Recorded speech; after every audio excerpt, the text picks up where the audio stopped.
prêchons à l'église, c'est lui qui est mort et qui est ressuscité de mort, élevé dans la gloire.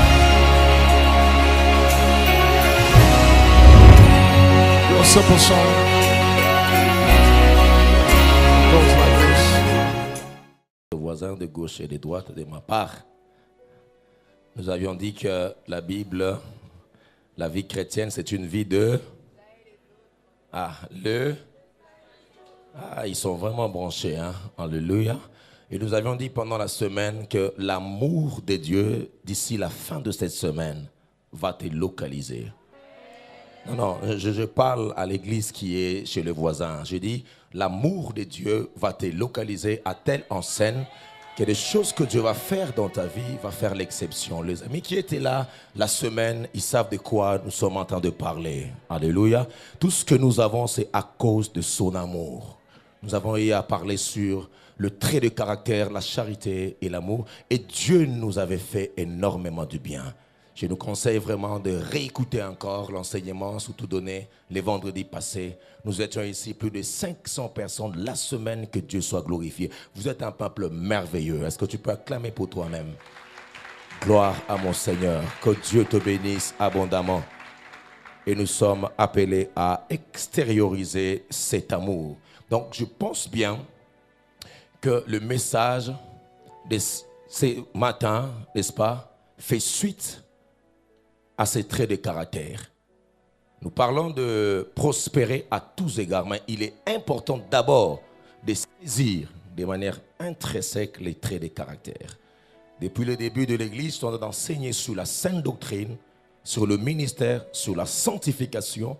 Et je pense maintenant, ce matin, en cette période, que l'Église est arrivée à la maturité de saisir des choses spirituelles. Alléluia.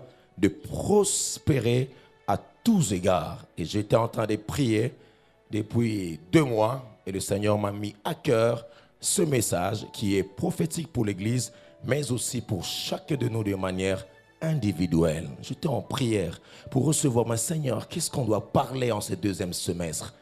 Il m'a dit, dis-leur que mon vœu pour ta vie, c'est que tu prospères.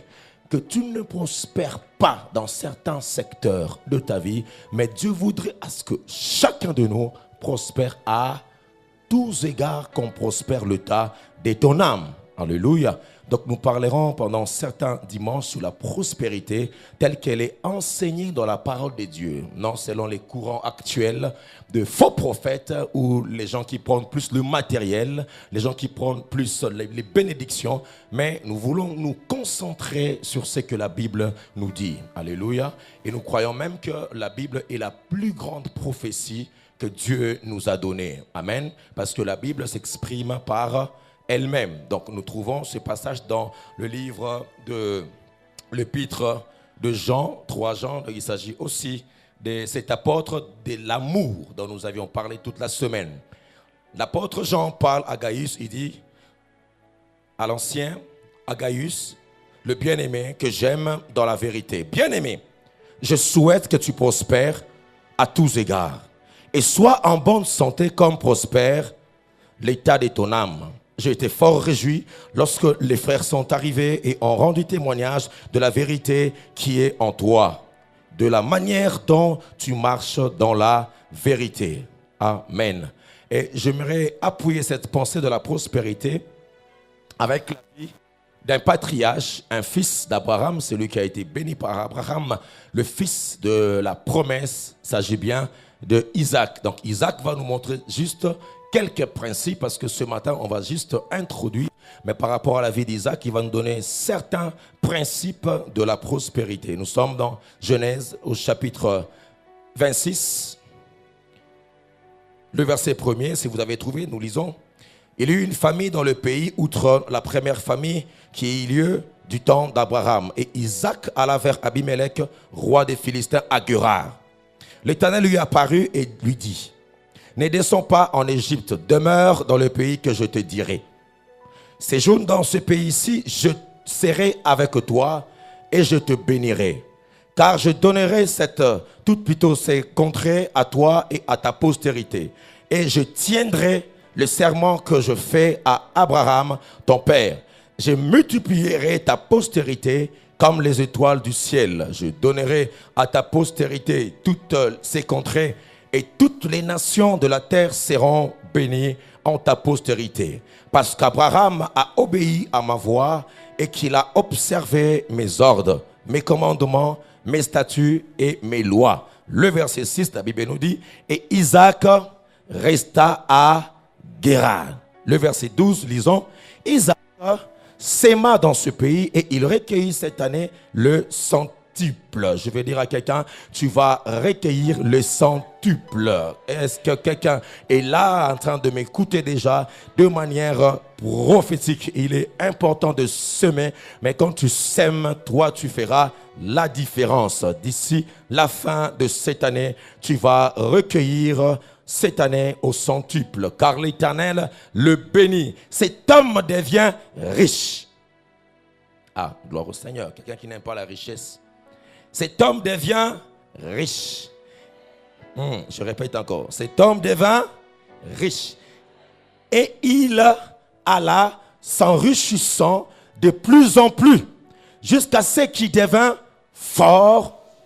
C'est possible de devenir fort riche. Je suis en train de déclarer, là où tu es, ce n'est que le début d'une autre gloire. Je suis en train de déclarer sur ta vie, là où tu es, ce n'est que le début d'une autre gloire. Il est possible que tu deviennes fort, alors fort riche. Il avait des troupeaux, des menus bétails et des troupeaux, des gros bétails et un grand nombre de serviteurs. Aussi les Philistins lui portèrent envie. Tous les puits qu'avait creusé le serviteur de son père du temps d'Abraham, son père, le Philistin les comblèrent et le remplirent de poussière. Et Abimelech dit à Isaac, va-t'en de chez nous, car tu es beaucoup plus puissant que nous. Isaac partit de là et campa dans la vallée de Guérar, où il s'établit. Isaac creusa de nouveau les puits d'eau qu'on avait creusés du temps d'Abraham, son père, et qu'avaient comblé les Philistins après la mort d'Abraham. Et il leur donna le même nom que son père leur avait donné. Les serviteurs d'Isaac creusèrent encore dans la vallée et y trouvèrent un puits d'eau vive. Le berger de Guérar querellèrent le berger d'Isaac en disant, l'eau est à nous. Et il donna au puits le nom des secs, parce qu'ils s'étaient disputés avec lui. Ses serviteurs creusèrent un autre puits au sujet duquel on chercha aussi une querelle, et il l'appela Sitna. Il se transporta de là et creusa un autre puits pour lequel on ne chercha pas querelle, et il l'appela Rehoboth. Il l'appela Rehoboth, car dit-il, l'Éternel nous a maintenant mis au large, et nous prospérerons dans le pays. Il retourna de là à Beersheba. Amen. Est-ce qu'on peut acclamer très fort la parole de Dieu? Que Dieu soit béni. Bien-aimé, étymologiquement, lorsqu'on parle de la prospérité vient du latin prosperitas. La prospérité vient du latin prosperitas, qui veut dire heureux. C'est-à-dire un état de bonheur. En extension, ça veut dire le bien-être. Quand on parle de la prospérité, cela voudrait simplement dire un état heureux. Donc, par ricochet, nous comprenons que la prospérité veut tout simplement dire un état de bonheur. Donc, son contraire de la prospérité, c'est simplement la disette, le malheur et la souffrance. D'où la pauvreté, qui est un état d'esprit. La pauvreté qui a comme conséquence le péché. Le contraire de la prospérité, c'est la famine, la peur, la nudité. Donc un état malheureux qui a pour conséquence le péché. Il est important d'insister là-dessus. Dieu n'a pas créé la pauvreté et Dieu n'a pas créé les pauvres. C'est le péché qui a apporté le chaos et a amené la pauvreté, qui se définissent comme le manque de nourriture, le manque de paix, le manque de bonheur. Et en lisant la parole de Dieu, Jésus dans sa feuille de route, lorsqu'il part dans Luc chapitre 4, le verset 18, en disant ceci: l'Esprit du Seigneur est sur moi. Il va annoncer son projet de société.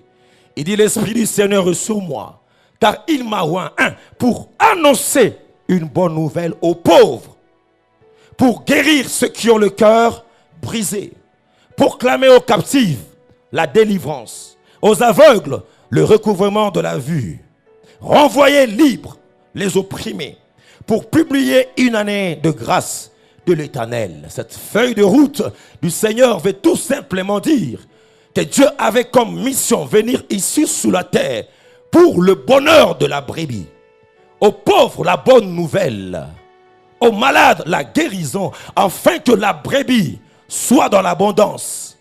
C'est ainsi que dans Jean chapitre 10, le verset 10, le Seigneur dit: le voleur ne vient que pour égorger, pour dévorer. Mais moi je suis venu afin que mes brebis aient la vie et qu'elles soient, alléluia, qu'elles soient dans l'abondance.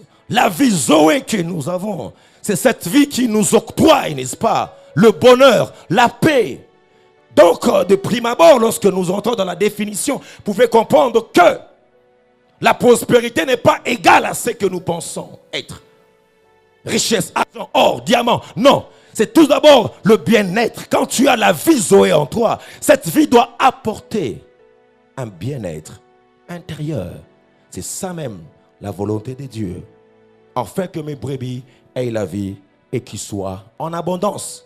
C'est là où le psalmiste dans le chapitre 23, le verset 6, il dit: oui, quand l'Éternel est mon berger, il dit: le bonheur et la grâce m'accompagneront tous les jours de ma vie. C'est ça la destinée pour chacune des brebis du Seigneur. Que tu puisses dire ici sous la terre que oui, le bonheur et la grâce m'accompagneront tous les jours de ma vie. Et l'apôtre Paul dit: je me suis réjoui lorsque j'ai appris que mes enfants prospèrent à tous égards. Bien-aimés, le plus grand souci d'un berger, c'est voir ses brebis prospérer à tous égards. Aucun berger n'est d'accord lorsque ses brebis sont chétifs. Aucun berger n'est d'accord lorsque ses brebis n'ont pas de vert pâturage. Mais chaque berger a besoin de voir sa brebis en bonne santé. C'est pourquoi l'apôtre Paul dit: je me suis réjoui de ce que toi, Gaius, tu prospères à tous égards, comme prospère l'état de ton âme. Alléluia. C'est pourquoi, frères et sœurs, du haut de cette estrade, semaine après semaine, nous sommes en lutte contre la pauvreté qui est un état d'esprit. Tu dois arriver à être riche intérieurement, prospère intérieurement, afin que sur le plan extérieur, que des choses se passent dans ta famille, dans ta vie et dans ta destinée. Alléluia. Et ce message vient au point pour notre nation. La pauvreté qui amène des antivaleurs. La pauvreté qui amène, je vais aller plus loin, même la sorcellerie. La pauvreté qui amène la haine. La pauvreté qui amène des divisions. Dieu n'a pas créé la pauvreté. Nous sommes en lutte contre la pauvreté. Et la prière, mon frère, de Jaébet doit chaque fois nous enseigner. La Bible dit: Jaébet, on lui a donné ce nom parce que sa mère a dit: je l'ai eu dans la souffrance, et on lui donna le nom de Jaébet. Mais Jaébet a considéré ce voie. Bien aimé, la Bible nous dit ceci: c'est lui qui réfléchit pour les choses de la terre, il reçoit la sagesse. Il est important de temps en autre de s'arrêter et de réfléchir, de faire l'état des lieux de ta vie. Où en es-tu? Jaébet a réfléchi: non, je ne vis pas la bénédiction comme fils d'Abraham.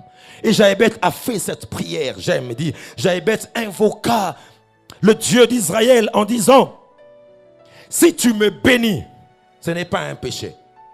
Si tu me bénis et si tu étends mes limites, si ta main est avec moi et si tu me préserves du malheur, en sorte que je ne sois pas dans la souffrance. La Bible nous dit: Et Dieu lui accorda ce qu'il avait demandé. Alléluia. Et Dieu lui accorda ce qu'il avait demandé. C'est pourquoi, frère, dans cet enseignement, nous allons donner des principes de la doctrine sur la prospérité. Le premier des principes, la première loi, en ce qui concerne la prospérité, il faut le savoir, numéro 1, c'est que la prospérité fait partie de la volonté de Dieu. C'est la volonté de Dieu que son peuple prospère à tous égards. Nous les trouvons bien sûr dans Jean chapitre 3, Jean chapitre 1, le verset 2, où il dit, bien-aimé, je souhaite, le souhait de Dieu est que tu prospères à tous égards. Le souhait de Dieu est qu'après avoir germé, après avoir compris le trait de caractère, mais que tu ne te limites pas simplement là, mais à ce que tu puisses prospérer à tous égards. La seule personne qui n'aimerait jamais que tu prospères, c'est le diable et tes ennemis. J'aimerais vous rassurer, le diable n'est pas content de la prospérité d'une église. Le diable n'est pas content de la prospérité d'un chrétien. Seul Dieu souhaite ta prospérité. Il dit, ce que je veux, c'est que tu prospères à tous égards, comme prospère le tas de ton âme. Bien-aimé, je t'annonce le conseil de Dieu. Dieu, de par son trône, il a décidé ici sous la terre, avant que tu ne meures, que tu prospères à tous égards. Je vous annonce ce matin la volonté de celui qui t'a créé. Dieu ne t'a pas créé pour souffrir sous la terre.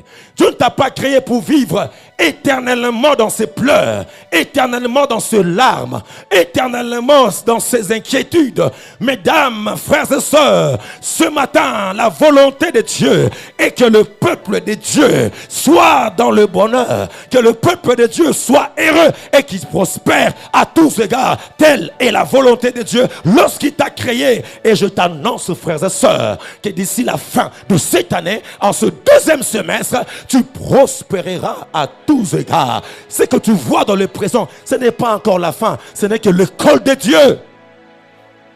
Alléluia. Je prie que le ciel m'écoute, que les ennemis de ton âme m'écoutent. Ceux qui te combattent quand tu dors, tu es tranquille.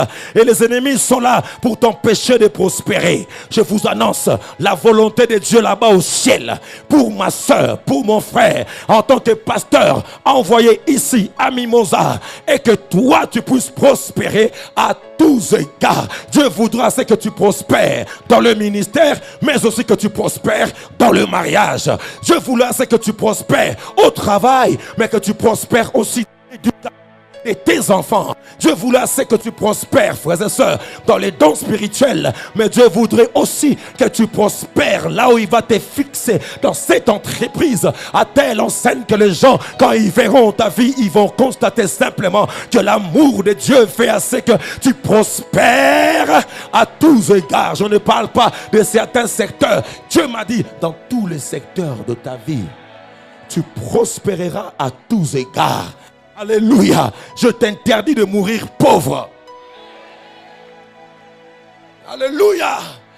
Bien-aimé, je signe ton arrêt de mort.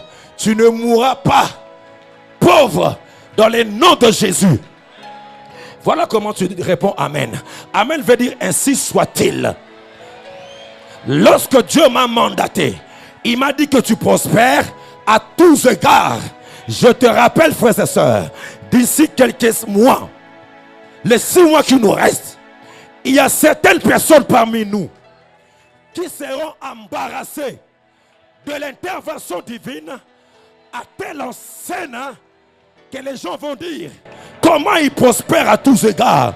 La pauvreté n'est pas mon lot. Aide-moi à dire à ton voisin, la pauvreté n'est pas ma destinée. Il s'est fait pauvre afin de nous enrichir. Je parle à des hommes, des femmes qui marchent dans la sainteté, qui marchent dans la crainte de Dieu et qui savent qu'ils doivent prospérer à tous égards. Non, mon frère, je ne peux que vous rapporter le conseil de Dieu. J'étais dans le trône de Dieu la nuit et il m'a montré un livre. Et dans ce livre, il était écrit ton nom. Alléluia. Alléluia. puisqu'il était écrit ton nom, il m'a dit ceci. Mon frère ne comprend pas, mon fils ne comprend pas cette volonté parce qu'il est ébloui par les épreuves. Mais le Seigneur a dit, il a déjà dit tout est accompli. Il a déjà dit tout est accompli. Tu deviendras riche et non simplement riche. Voilà. L'homme noir a du mal à comprendre la prospérité. Lorsqu'on te dit que tu deviens prospère, tu dois enlever dans ta tête les barrières, les forteresses. Pendant ces quelques dimanches, nous allons renverser des barrières, des forteresses qui pensent que lorsque tu sers Dieu, tu dois être minable, pauvre. Non, lorsque tu sers Dieu, tu dois être dans le bonheur, dans un bien-être. C'est pourquoi je te condamne à la prospérité. J'ai dit je te condamne à la prospérité. Tout ce que tu vas toucher sera teinté de la prospérité. J'aimerais encore le répéter pour certaines personnes.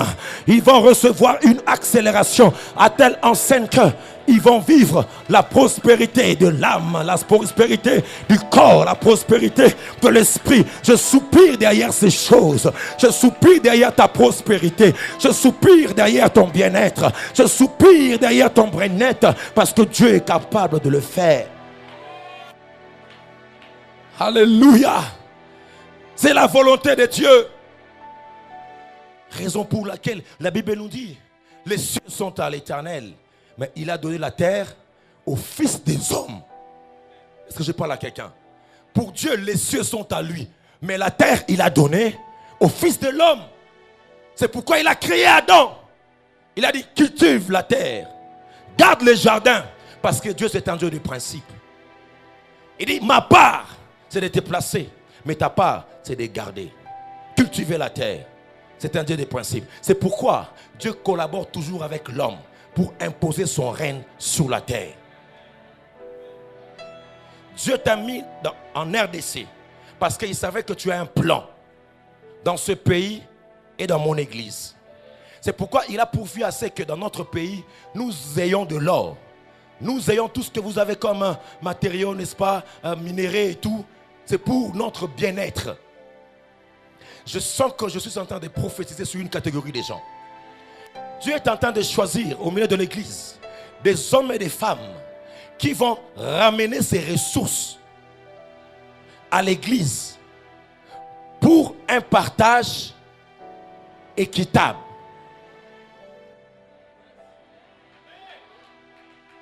Je suis en train de prier alors que Dieu a créé la RDC. Ce n'est pas au hasard qu'il a mis tout. C'est minéré en RDC. C'est afin que le Fils des hommes puisse se révéler. Car la Bible nous dit, la création attend.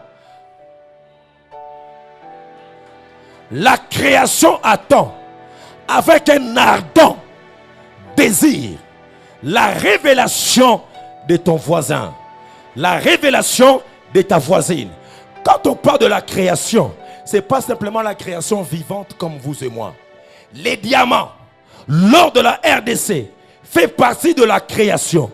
Ça veut dire, le colton de l'Est attend la révélation d'un homme qui va comprendre qui peut m'utiliser.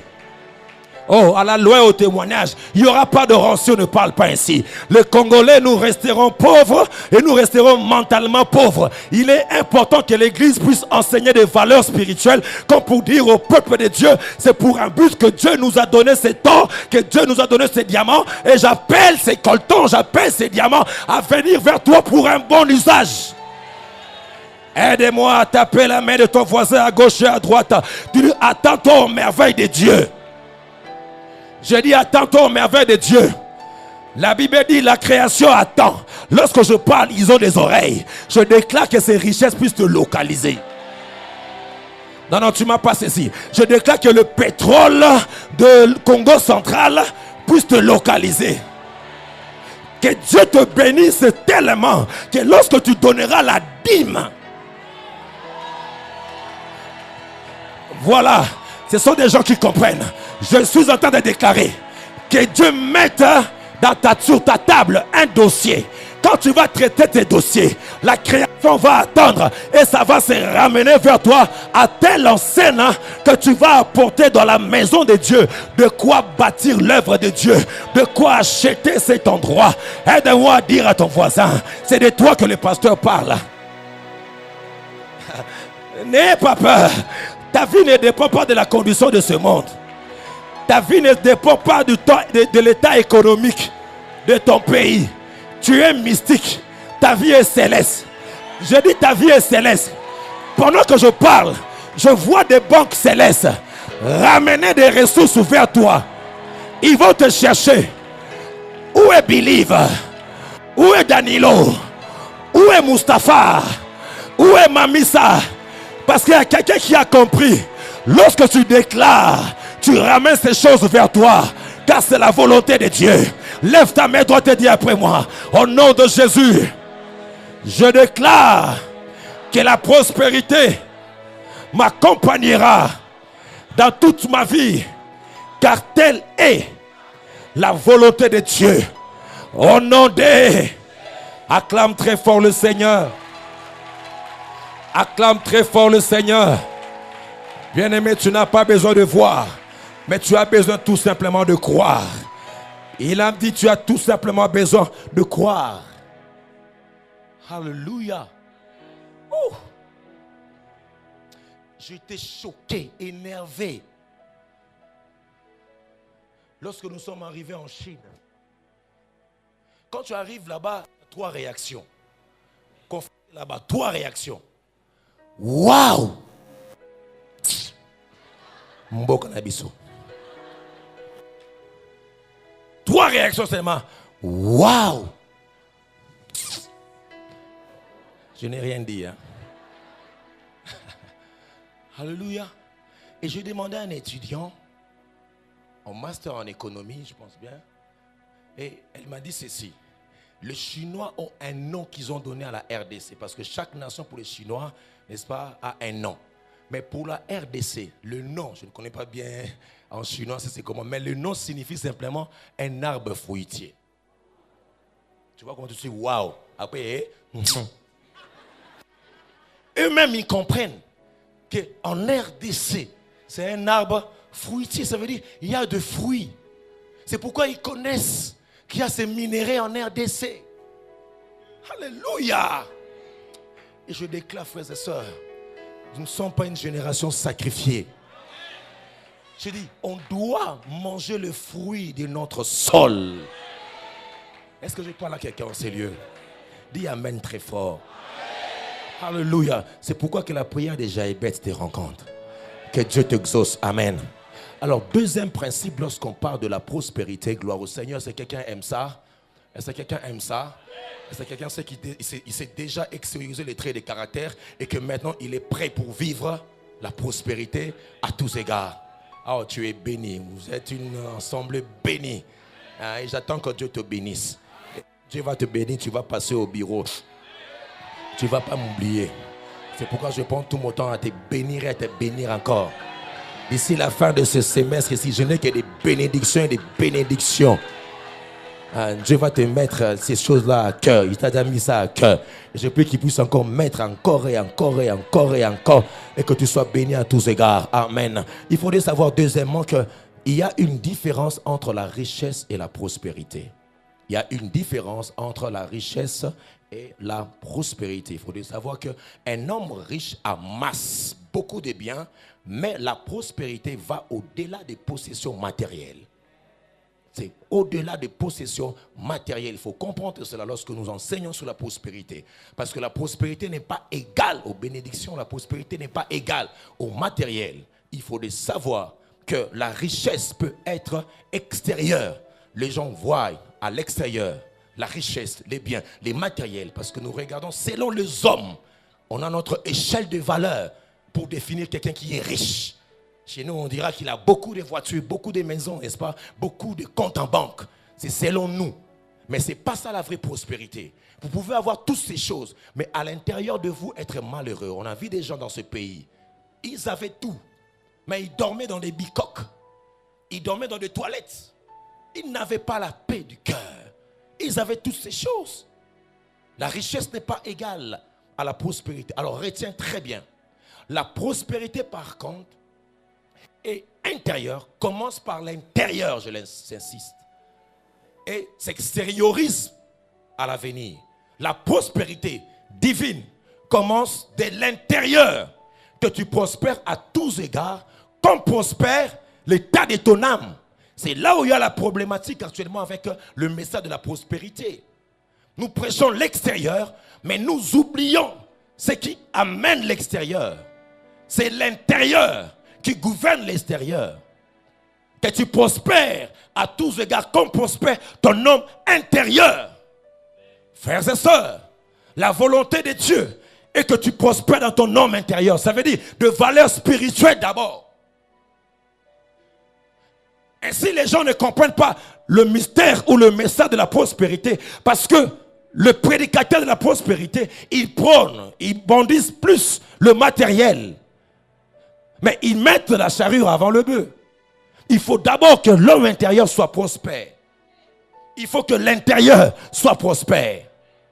Et j'aimerais insister, frère, la prospérité ou la richesse dans le péché, c'est une malédiction. Il faut que l'homme intérieur prospère.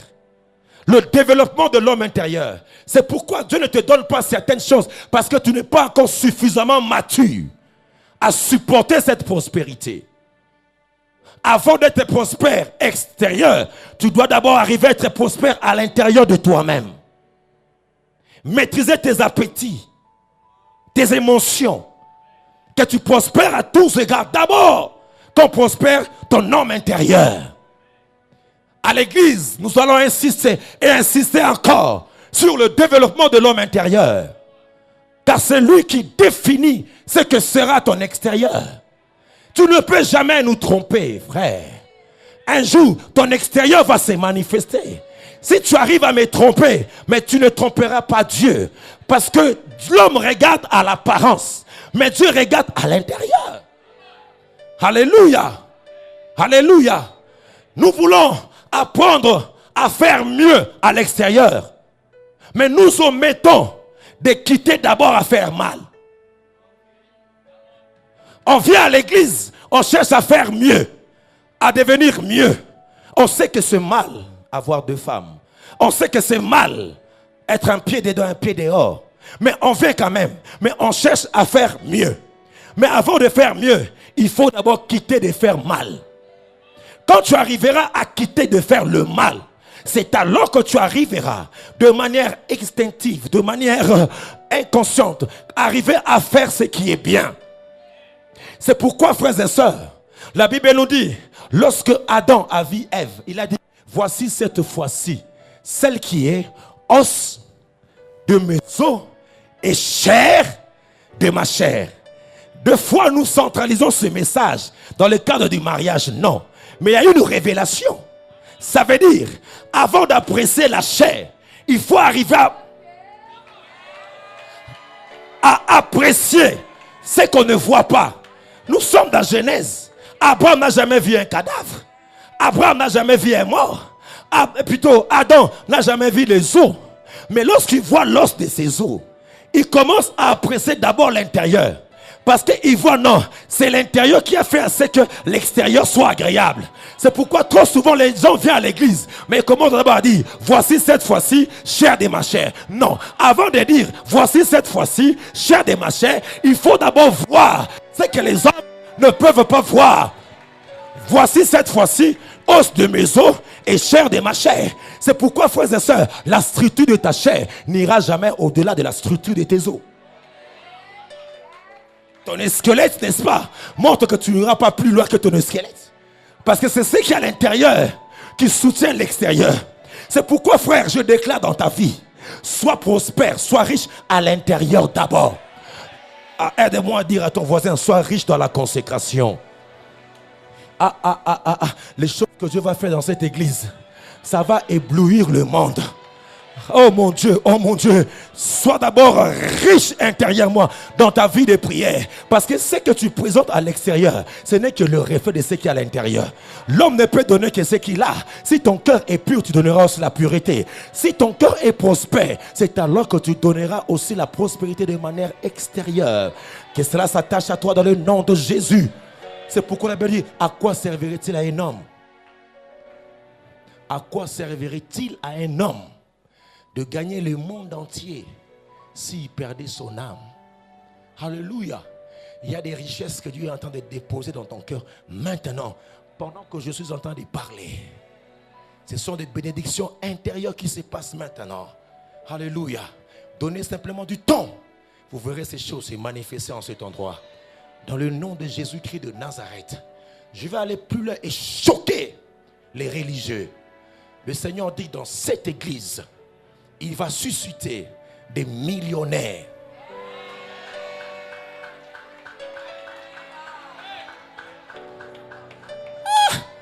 Pasteur,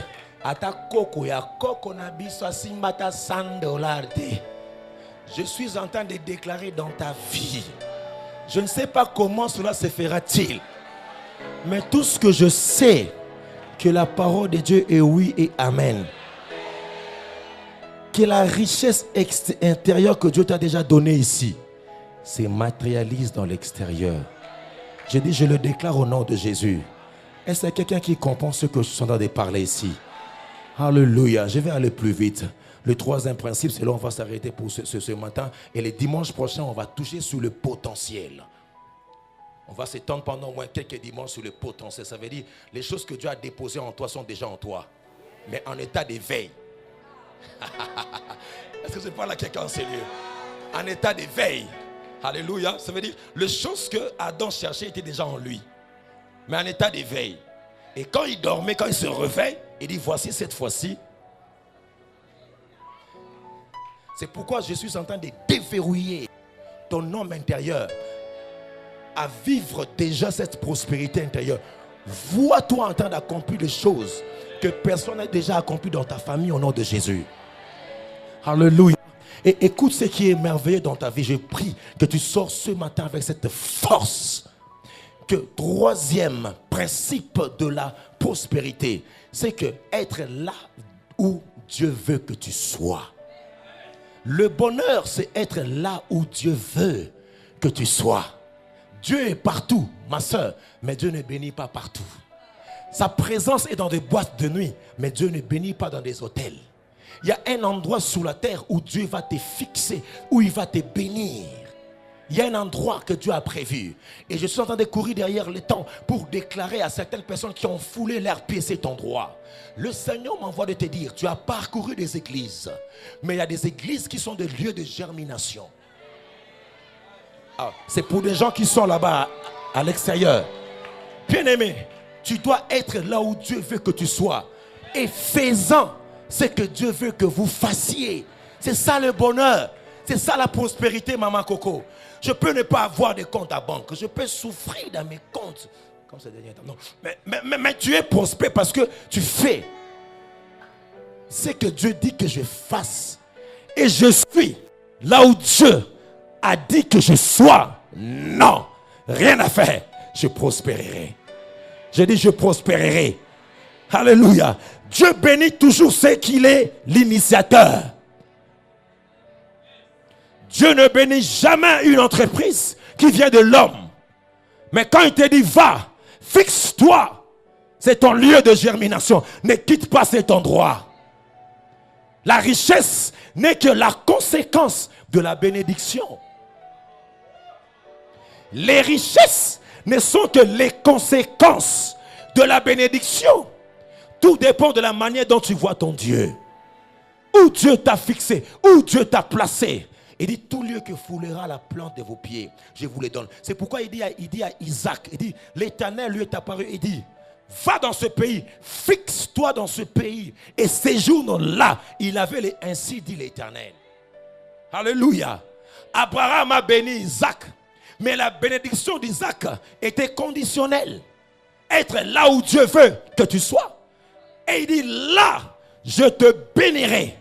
Il dit, ne quitte pas le pays. Mais dans d'autres versions, il dit, fixe-toi à Guérard.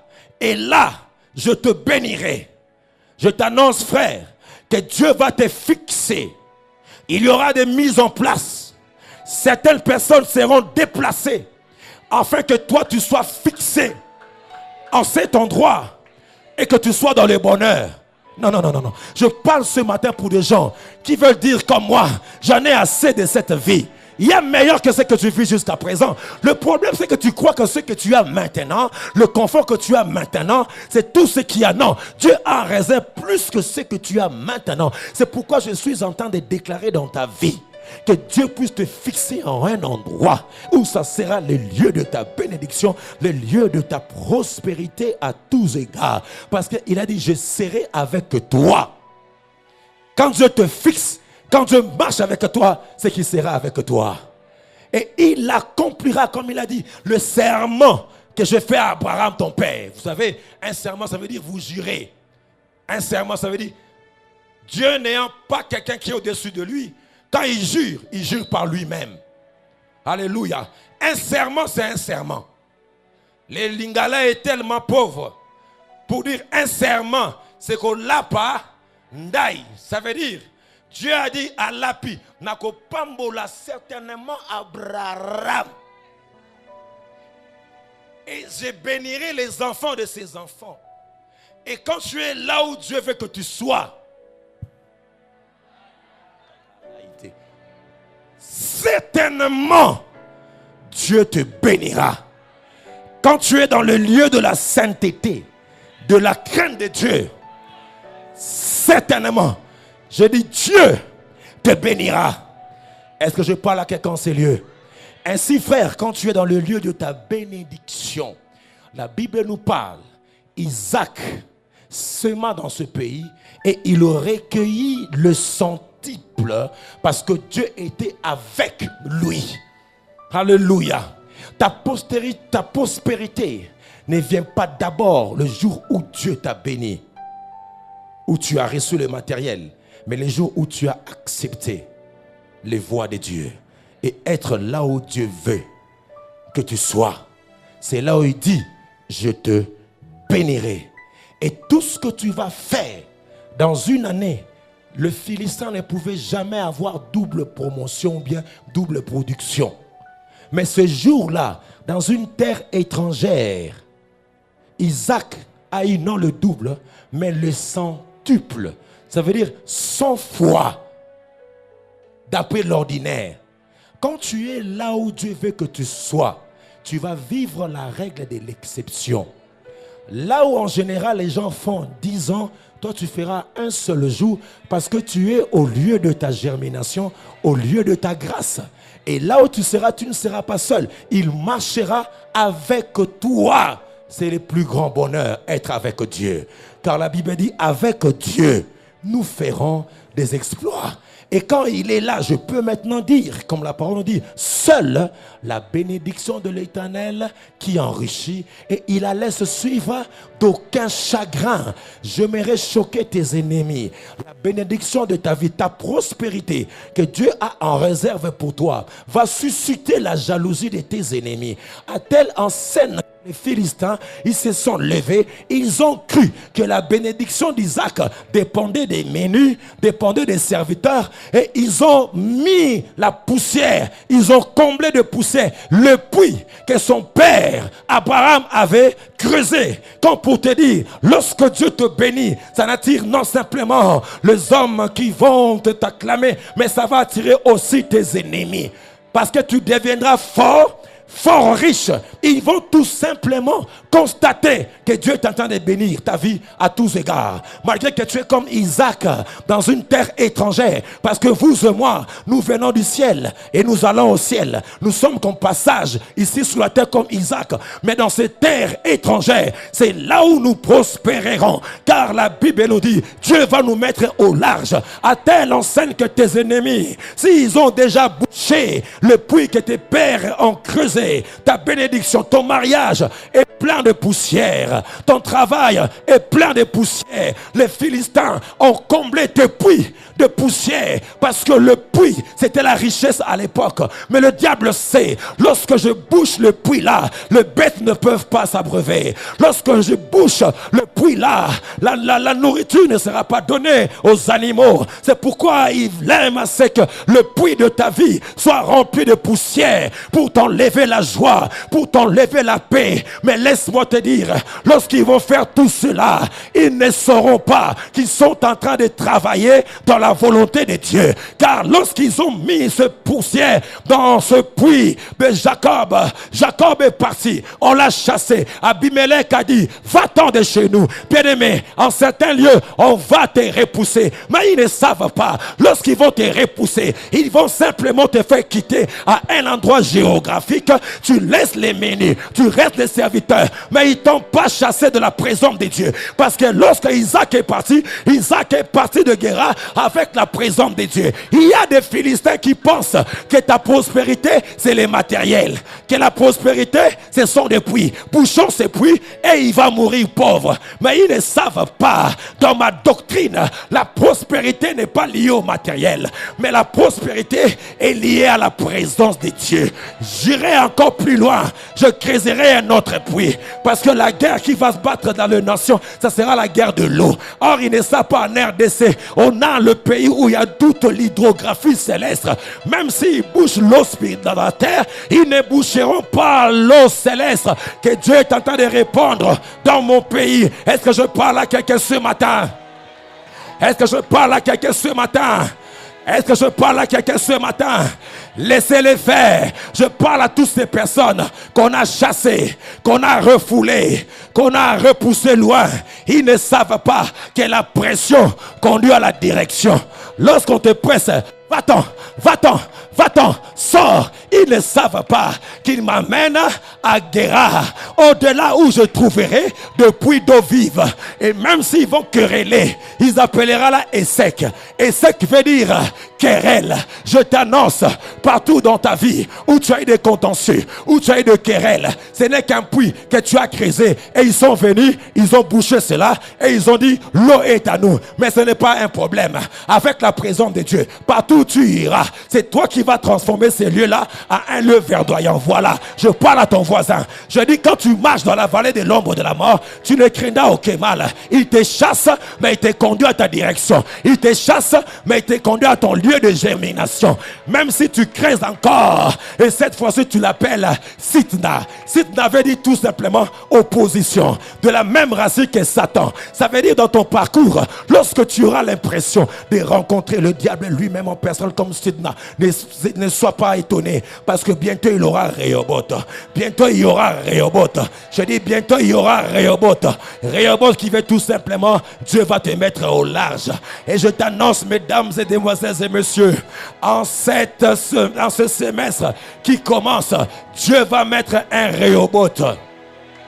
Un puits qui s'appelle Rehoboth, où il n'y aura pas de constatation, où il n'y aura pas de disputes, où il n'y aura pas de gens qui vont se lever, car tu auras Rehoboth.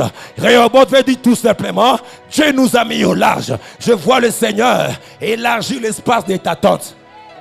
J'ai dit, je vois le Seigneur élargir l'espace de ton ministère. Il y a un Rehoboth qui t'attend. D'autres personnes sortiront ce dimanche. Ils vont trouver les Rehoboth dans leur lieu de travail. On a mis depuis, mais maintenant, il y aura Rehoboth. Aide-moi à dire à ton voisin, les Rehoboth de Dieu. Ah, ton travail sera dans le Rehoboth. Parce que je veux que tu prospères à tous égards. Qu'on prospère le tas de ton âme. Et lorsqu'ils ont vu Rehoboth, la Bible nous parle, Abimelech et ses amis, ils sont venus voir Isaac. Le même qui ont dit, va-t'en, tu deviens plus puissant. Le même sont venus en disant, nous avons vu que l'Éternel est avec toi. Faisons alliance avec toi.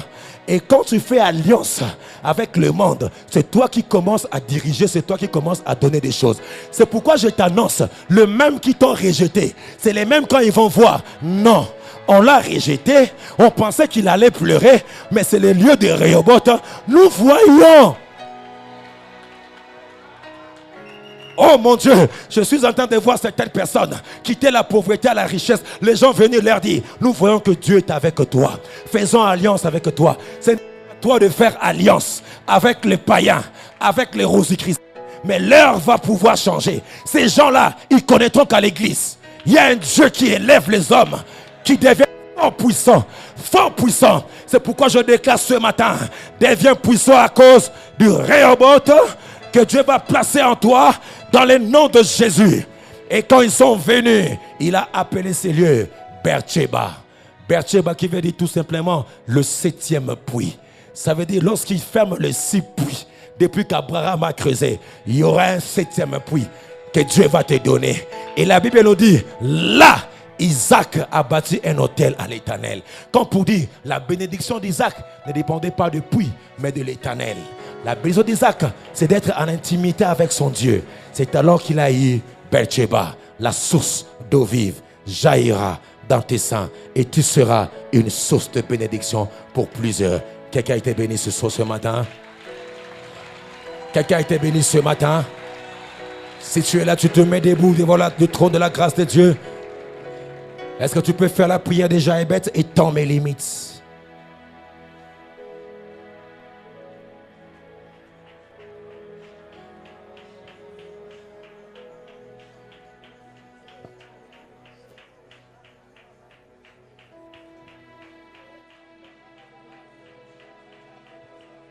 Refuse cette condition.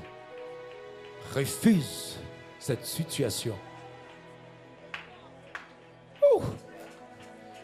Il y a un appel à la royauté ce matin.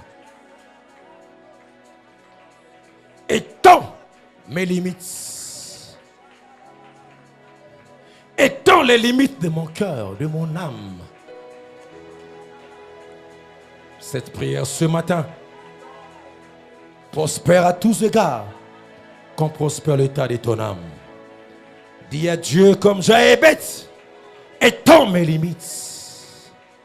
Commence à voir l'intérieur avant de voir l'extérieur. Quelque chose se passe.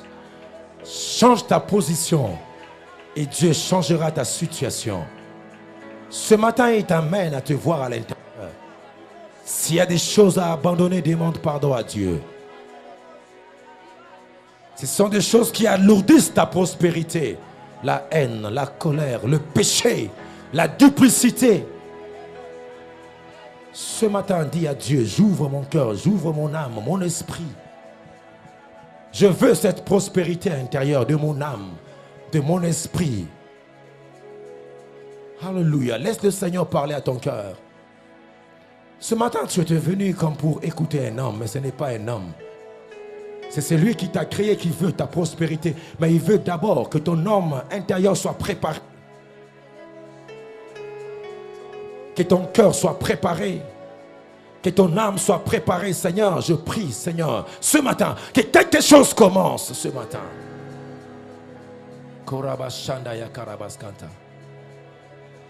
Et le monde verra combien Dieu est grand dans ta vie. Lève ta main droite après moi. Et dis après moi au nom de Jésus. Seigneur, je réclame ce matin cette prospérité intérieure de l'âme. Seigneur, guéris mon âme. Remplis mon esprit de tes traits de caractère. Je déclare que mon cœur est la source où jaillira ma prospérité extérieure. Je serai diligent à l'intérieur comme à l'extérieur. Je serai vaillant à l'intérieur comme à l'extérieur. Je serai vainqueur à l'intérieur comme à l'extérieur. Au nom de Jésus, acclame très fort le Seigneur. Que Dieu bénisse sa parole. Seigneur, bénis ces 10 000 offrandes que nous voulons donner pour l'avancement de ton œuvre. Au nom de Jésus, nous t'avons ainsi prié. Nous disons Amen.